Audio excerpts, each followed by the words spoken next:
이재명 대표의 항소심 재판도 지금 속도를 내는 모습입니다. 이 대표의 공직선거법 위반 사건 항소심이 지난 목요일 시작이 됐는데 재판부가요 아주 이례적으로 이 결심 공판을 2월 26일에 하겠다 이렇게 못을 박아버렸어요. 이게 이렇게 되니까 2심 선고는 이르면 3월 중에 선고될 가능성이 큰 상황인데 이 구체적인 날짜까지 나오게 되니까 민주당 입장에서는 어떻게 그 강성필 부대변인께서 보시기엔 민주당 내에서는 좀 당황하는 모습입니까? 어떻게 봐야 됩니까? 저는 당황 전혀 하지 않고요. 그렇습니까? 잘 됐다. 잘 됐답니다. 잘 됐다. 예. 이제 더 이상 이재명 대표에게 예. 재판을 지연시킨다는 정치적 공세 이제 여권에서 할 명분이 없어졌다. 그래서 이제 누가 뭐라고 하든지 간에 이제는 이재명 대표의 재판에 대한 시계도 돌아가고 있고 예. 또 윤석열 대통령과 관련된 탄핵 심판의 시계도 돌아가고 있고 예. 그러니까 윤석열 대통령의 탄핵 심판도 변론기일을 일괄 지정했다고 상당히 공격하고 있잖아요. 그러면서 왜 이재명 대표에 대해서는 지정하지 않는 것이냐라고 하잖아요. 네. 그러니까 이 전에도 벌써 우리는 말씀을 드렸어요. 민주당이. 이재명 대표가 2022년 9월에 기소가 됐거든요. 공직선거법으로. 근데 이 같은 해에 기소가 됐는데 이재명 대표처럼 아직 결정이 되지 않은 건이 공직선거법 건이 28건. 이재명 대표보다 2년 먼저 기소됐는데도 아직 공직선거법 결과가 안 나온 게 뭐 28건. 예. 이재명 대표보다 4년 먼저 기소됐는데도 결과가 안 나온 게 4건. 쉽게 말해서 55건 정도가 이재명 대표하고 똑같은 상황인 거거든요. 근데 마치 이재명 대표만 지연을 시킨 것처럼 공격을 했는데 저는 법원이 잘했다. 이제 드디어 이재명 대표에게는 이제 결백감을 보여줄 수 있는 시간이 왔기 때문에 예. 더 이상 국민의힘은 이재명 대표 지연하고 있다고 공격하지 말아라. 근데 사실은 지원해 오신 건 맞는 것 같고요. 두 번째로 지금 55건에 대해서 제가 수치 확인을 못했지만 그분들이 과연 지금 공직에 계신 분들인지 모르겠어요. 그 선거를 통해서 공직을 얻었고 그 공직을 유지하고 있는 분인지 모르겠습니다. 아마 예. 그렇지 않을 겁니다. 왜냐하면 이 공직선거법을 빨리 진행하라고 하는 이유는 그런 분들이 사실은 공직을 계속 수행하는 게 옳지 않기 때문에 결정을 빨리 해라는 취지이기 때문에 그런 취지에 비춰보면 아주 이례적인 거고 그다음에 민주당이 자꾸 그런 얘기를 하시는데 뭐 40몇 명을 검찰이 증인 신청한 거다. 그러니까 검찰이 지원한 거다. 심지어 이런 말씀도 하십니다. 검찰이 증인을 신청하는 거는 이재명 대표 측에서 부동의했기 때문에 그분을 불러야 되기 때문에 하는 거예요. 예. 실제적으로 다 이재명 대표 측에서 불리한 진술을 한 분들을 부동의하니까 그 불리한 진술을 한 분들을 불러내서 증인신문을 하는 거거든요. 근데 신청권자가 검사일 뿐입니다. 따라서 이 분들도 사실은 다 이재명 대표 측에서 신청한 증인이다라고 봐도 무방할 정도의 시스템이에요. 그래서 자꾸만 이상한 말씀을 자꾸 하시고. 알겠습니다. 일단 뭐 발언 기회를 제가 드릴 텐데 지금 강성필 부대변인께서 차라리 잘 됐다. 한번 진짜 우리 진심은 이런 게 아니다. 빨리빨리 처리하고 싶다라고 이야기를 해주셨지만 민주당 내 막소리, 민주당 겉으로는 이 재판에 적극 임하겠다는 입장이지만 속내는 어떤지를 한번 직접 들어보죠. 민주당의 입장부터 한번 들어보겠습니다. 이재명 대표 선거법 사건 항소심 선고가 이르면 3월 중 나올 것이란 전망이 나오고 있어요. 네, 저희들도 그걸 보면서 좀 뭐 긴장도 되고 예. 그렇던데요. 저는 뭐 재판을 또 해봐야 된다고 생각합니다. 해봐야지 알 것을 보고 있고. 3월 26일은 좀 바트다고 생각하세요? 1심에서 제가 보기에는 조금 입증이 부족하지 않았냐고 하는 판단을 많이 했기 때문에 한 달은 좀 촉박하다고 보시는 거군요. 한 달 안에 그런 걸 다 증인을 다 신문 마치고 하는 건 쉽지 않아 보이죠. 한 달 만에 촉박하다고 보는데 어떻게 보십니까? 아니 어제 그저께 민주당이 대통령 탄핵 심판은 한 달 안에 이제 충분히 끝난다. 뭐 2월 말에 뭐 기일이 잡혀서 선고할 것이다. 그런 말씀을 하셨는데 대통령을 파면할지 안 할지를 결정하는 그런 중대한 재판은 한 달 안에 충분히 끝난다고 하는데 네.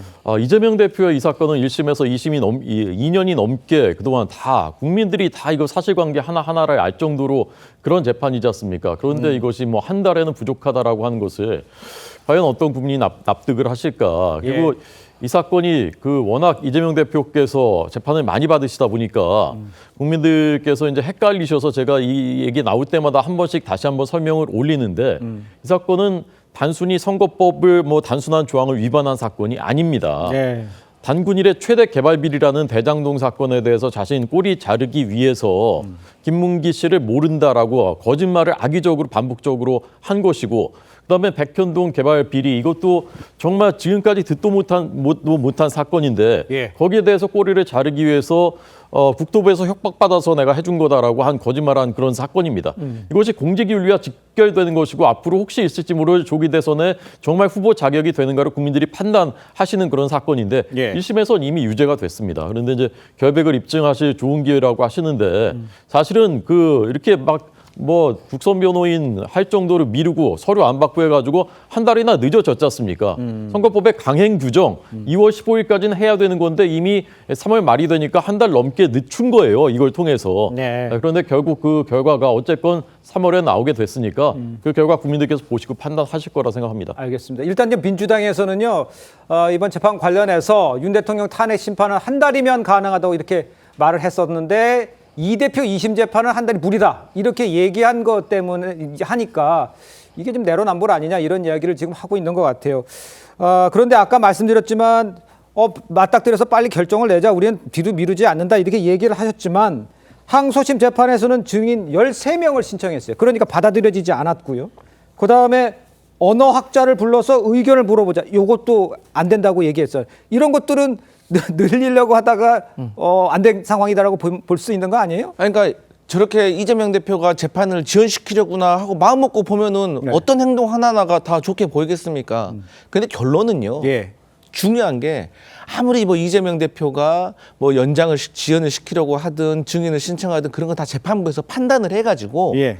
또 전 국민이 관심을 갖고 보고 있기 때문에 이렇게 일괄지정 해버리는 거 아니에요. 쉽게 말해서. 그러니까 보통의 이런 공직선거법과 관련된 재판에서 이렇게 일괄지정하는 거 쉬운 일 아닙니다. 예. 이례적인 일이에요. 그런데 그렇게 하고 있잖아요. 그럼 거기에 대해서 이재명 대표는 따르는 거예요. 그게 사법질서를 수호하고 사법질서를 지키기 위한 노력인 거예요. 그리고 자꾸 어떻게 현직 대통령은 한 달 만에 그렇게 탄핵을 시킬 수 있냐 서두르냐 이렇게 하는데 그만큼 명백한 거예요. 온 국민이 봤잖아요. 네. 이재명 대표는 어떤 일이 있었는지 잘 모르잖아요. 하지만 이 헌법재판소에서 하고 있는 탄핵 심판은 온 국민이 다 봐버렸는데 너무 명백한데 그런 거 아니겠습니까? 차이가 있다. 네. 이렇게 얘기를 하시는 것 같아요. 근데 좀 명백하다고도 단정하는 거는 사실 좀 저는 좀 섣부르다고 생각하는 게 그런 장면들은 저희가 그 영상으로 다 봤죠. 그런데 왜 그렇게 됐는지 또 누가 어떤 식의 관여가 있는지는 또 수사를 통해서 해봐야 되는 거기 때문에 예. 그 부분은 좀 조금 생각이 다르다. 알겠습니다. 이와 더불어서 이재명 대표 측은요, 위헌법률 심판 신청을 지금 신중히 검토 중이다 이렇게 이야기를 하고 있죠. 국민의힘은 역시 안 받아줄 것을 알면서 시도하는 재판 지연, 이런 전술이다 이러면서 목소리를 높였습니다. 국민의힘의 입장을 한번 들어보시죠. 변호사를 자주 교체하면서 재판을 미루는 방법, 기일을 변경하는 것, 갑자기 뭐 바쁜 일이 생겼다는 식이죠. 재판부에 대한 기피 신청, 판사 탄핵, 위헌법률 심판 제청, 증인 무더기 신청입니다. 이거를 가진 걸 다 쓰고 있어요. 입장에서 위헌법률 심판 제청 신청이라는 이 꼼수 절차를 진행하기가 어려워졌습니다. 왜냐하면 국민들한테 회초리만 맞고 법원이 안 받아들일 가능성이 너무 높아졌거든요. 워낙 이 항소심이 원칙대로 하겠다는 의지가 강하다 보니까 기세 싸움에서 이재명 측 변호인들이 밀렸어요. 한마디로 검찰의 완승, 그리고 재판부의 균형 잡힌 시각, 그리고 법상 3개월을 지키기 위한 재판부의 노력을 저는 좀 높이 사주고 싶습니다. 우리 호 대변인께서는 어떻게 부연 설명해 주시겠습니까? 그러니까 빨리 이제 그 3월 안에 예. 결론을 내려야 되는 것이고요. 그리고 이재명 대표 측에서는 뭐 검찰에서 공소장 변경도 했었다. 그래서 늦어진 거였다. 1심에서 이렇게 자꾸 이제 그 사실과 다른 말씀들을 하시는데 예. 그 당시에 그 공소장 변경돼 가지고 딱 한 번 변론 기일이 더 열렸을 뿐입니다. 그것 때문에 늦어진 것이 아닙니다. 우리가 다 아는 대로 강규태 부장판사가 오랫동안 끄다가 갑자기 총선 전에 사표 내고 나가고 이러면서 이제 시간이 무작정 길어진 것이지 않습니까? 예. 그래서 여기까지 이렇게 왔지만 지금이라도 빨리 남은 그 기한이라도 법적으로 정해진 대로 지켜서 빨리 선고하는 것이 좋다고 생각합니다. 알겠습니다.